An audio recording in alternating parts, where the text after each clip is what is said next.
আঞ্চলিক আবহাওয়া কেন্দ্র কলকাতার দৈনিক আবহাওয়া আপডেট ভিডিওতে আপনাকে স্বাগত।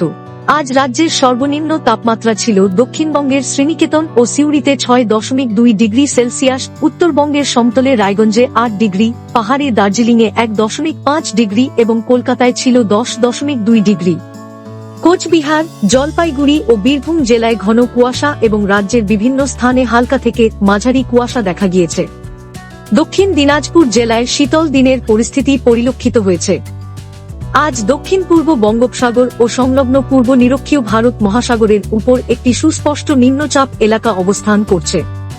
এর সঙ্গে সংশ্লিষ্ট ঘূর্ণাবর্তটি সমুদ্রপৃষ্ঠ থেকে প্রায় 5.8 কিমি পর্যন্ত বিস্তৃত রয়েছে।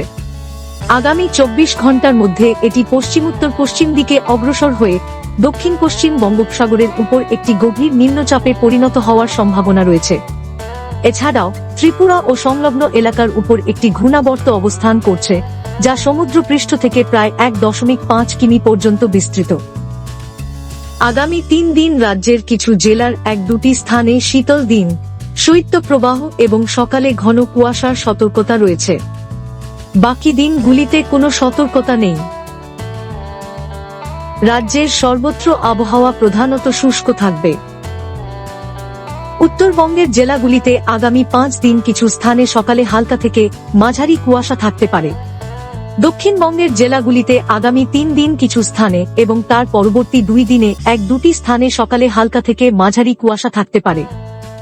আগামী 4 দিনে পশ্চিমবঙ্গের ন্যূনতম তাপমাত্রায় উল্লেখযোগ্য কোনো পরিবর্তনের সম্ভাবনা নেই।